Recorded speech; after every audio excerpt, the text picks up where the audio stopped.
అలావుద్దీన్ ఊరుకోవడం ఉంటే చాలు.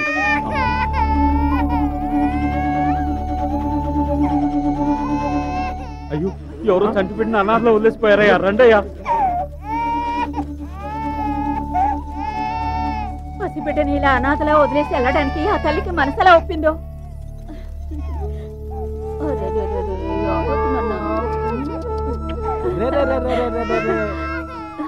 మగపిల్లడమ్మా. అయ్యయ్యో, బంగారం లాంటి పెట్టిని ఇలా వదిలేసి వెళ్ళిందంటే ఆ తల్లికి ఏం కష్టం వచ్చిందో. ఏమయ్యా, మనకి బిడ్డనా దేవుడే ఇచ్చినట్టున్నాడు. నేనే పెంచుతానయ్యా. అదేం కుదరదు. నేను కదా ముందు బిడ్డను చూసింది, నేనే పెంచుకుంటాను. ఇలా చూడండి, మీకెవరికి పిల్లల్ని పెంచడం తెలియదు. నాకు 8 మంది పిల్లలు, అందుకని నేనే పెంచుతాను. ఈయన్ని ముందుగా నేనే చూశాను, నేనే పెంచుతాను. ఎందుకు తలా ఒక మాట మాట్లాడతారు? ఈ బిడ్డ అందరికీ నచ్చాడు కదా, మన అందరం కలిసి వీడిని పెంచుకుంటే సరిపోయే. అలాగే.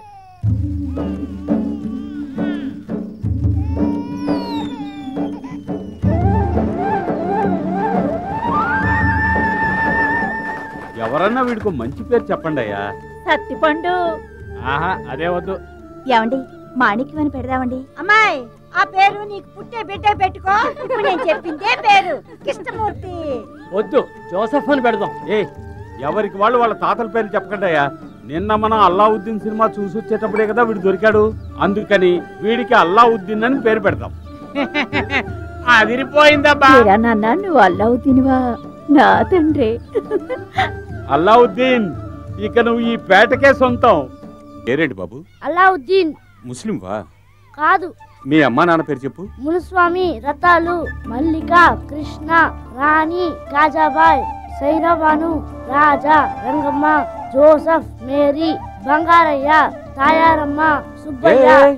ఏంటండి ఇది? వీడు మాకు దేవుడిచ్చిన అబ్బాయి అండి, మేమంతా కలిసి పెంచుకుంటున్నాం. అవునయ్యా. మీరు వీడికి తల ముద్ద పెట్టి పెంచుకోవడం బాగానే ఉంది, కానీ గవర్నమెంట్ స్కూల్లో చదివించడానికి కులం మతం కావాలి. అమ్మా నాన్నల పేరు చెప్పరా అంటే మీ అందరి పేర్లు చెప్తున్నాడు. వీడిని ఏ మతంలో చేర్చుకోగలం? చదువు చెప్పకుండా కులమతాలంటూ పిల్లాడి మనసు ఎందుకు పాడు చేస్తారు? కులమతాలు పట్టించుకోకుండా ఈ పిల్లాడు పెరుగుతున్నాడు. వీడిని చెడగొడతారు.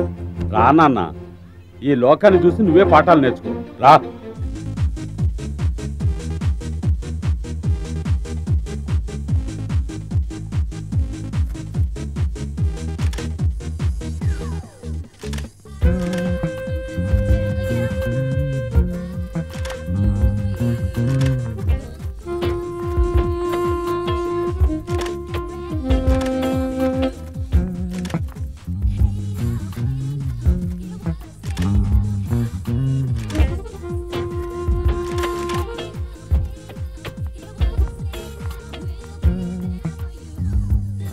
ఈ సంవత్సరం చెకలాస్ మిస్ వైజాగ్ మిస్ ప్రీతి.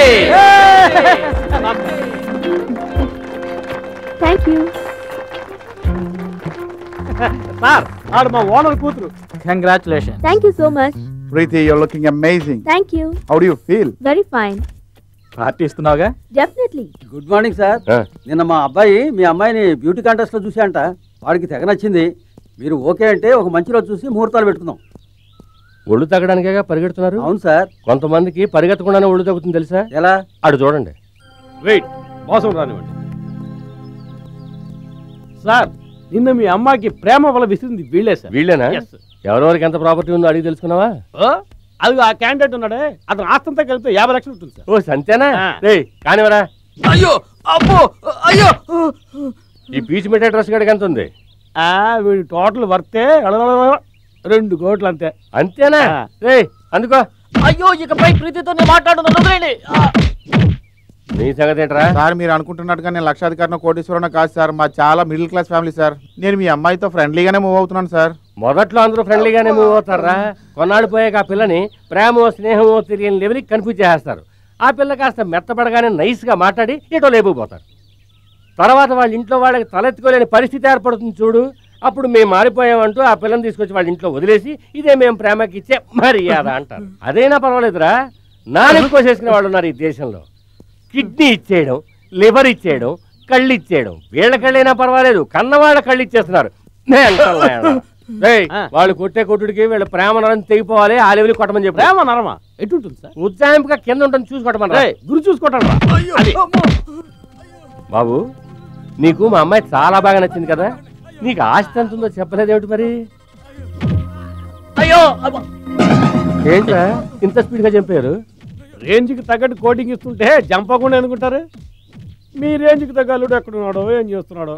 ఉంటాడ్రా, వాడికి కూడా నాకున్నట్టుగానే వందల కొద్ది బంగ్లాలు ఉంటారా? వాడి బంధువులందరూ టాటా బిర్లా లెవెల్లో పెద్ద మల్టీ మిలియనీర్లు అయి ఉంటారా? ఎవరా ఎదవా రేసు గురాలు కూడా ఉంటారా? రే బిర్లా, మనం 5 స్టార్ హోటల్లో 4 చైనాట్లు చెప్పు. ఇండియాలో ఉండే 10 మంది కోటీశ్వరుల్లో వాడు ఒకడే ఉంటాడు. వాడి చేతుల్లో ఎప్పుడు లక్షల కొద్ది డబ్బు తిరుగుతుందిరా. ఏడు చూస్తున్నావు? దొంగ నోటు ఇచ్చారేమోనని. తీసుకున్నదే ఓ నోటు, వేళకూడవా? ఒక్క నోటైనా ఇది కష్టార్జితం అమ్మా. నువ్వు రావయా. లక్ష్మమ్మకి సరుకులు, ఫాతిమా అమ్మకి పళ్ళు, పరుగ్గాడికి పుస్తకాలు. ఏంటి డబ్బులు కనిపించలేదు? ఏంటి అలా ఉదయం బడ్జెట్ సరిపోయినా? లేదు, తగ్గుతుంది.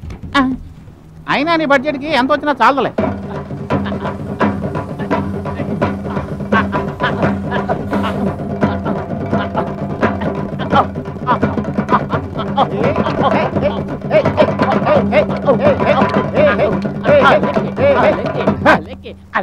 ఏంట్రోయ్, ఈ రోజు రెస్పెక్ట్ ఎక్కువనట్టుంది.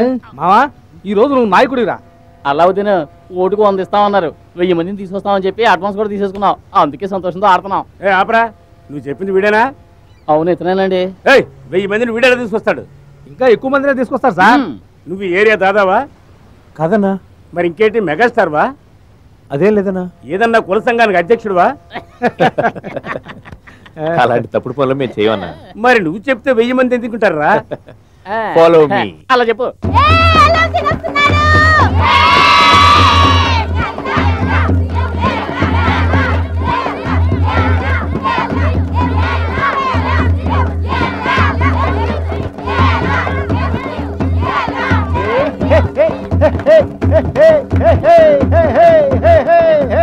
ఏ మీసాలో 1000 మంది ఎలా వస్తారని సందేహించావు? వస్తారు చూడు.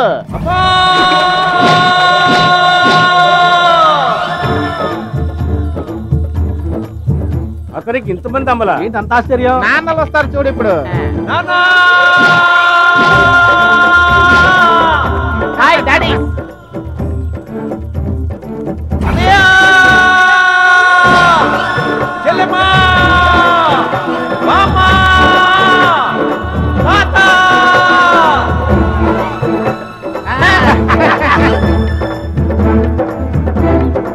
ఒక్కడి వెనక ఇంతమందా?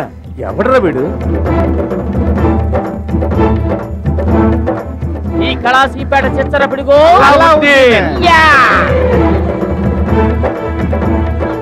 ఓం సూర్యాయ స్వాహ. స్వామి, పొగ కాస్త తగ్గించండి, జీడి గారి కళ్ళు మండుతాయి. చంద్రాయ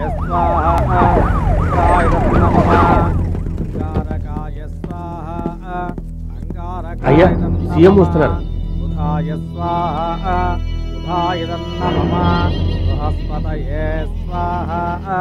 బృహస్పతయదన్నమః. శతమానం భవతి శతాయు పురుష శతేంద్రియ ఆయుష్యేవేంద్రియే ప్రతిష్టతే.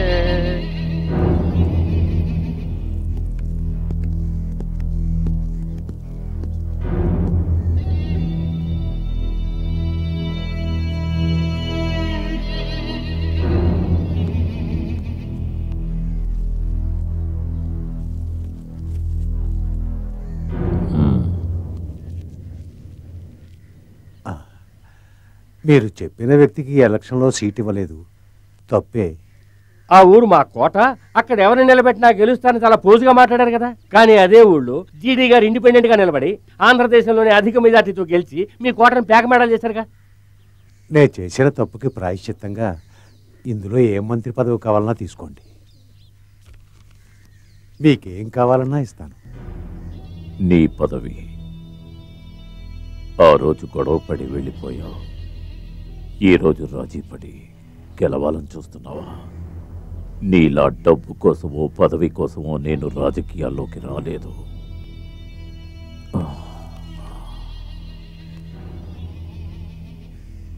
నిన్ను సీఎంని చేసిన వాళ్ళందరూ నా కోటు పాకెట్లో ఉన్నారు. జాగ్రత్తగా నడుచుకో. ఓ హలో, భయపడుతున్నావేంటి? ఓ జీడీ గారు సీఎం పోస్ట్కి ఆశపడ్డట్టు నీ పోస్టుకి నేను ఆశపడతాను అనుకుంటున్నావా? చచ్చా, నేను ఇలా నీచమైన పోస్టుకి ఆశపడినాయా? నాది గవర్నమెంట్ పోస్టు. ఉద్యోగం పోయినా చచ్చే వరకు పెన్షన్ వస్తుంది, దాంతో జీవితం గడిపేయచ్చు. నువ్వు జీడీ గారి బినామీ. ఇక్కడి నుంచి తరివేశాననుకో, తర్వాత ముష్టెత్తుకోవాల్సిందే, జ్ఞాపకం పెట్టుకో.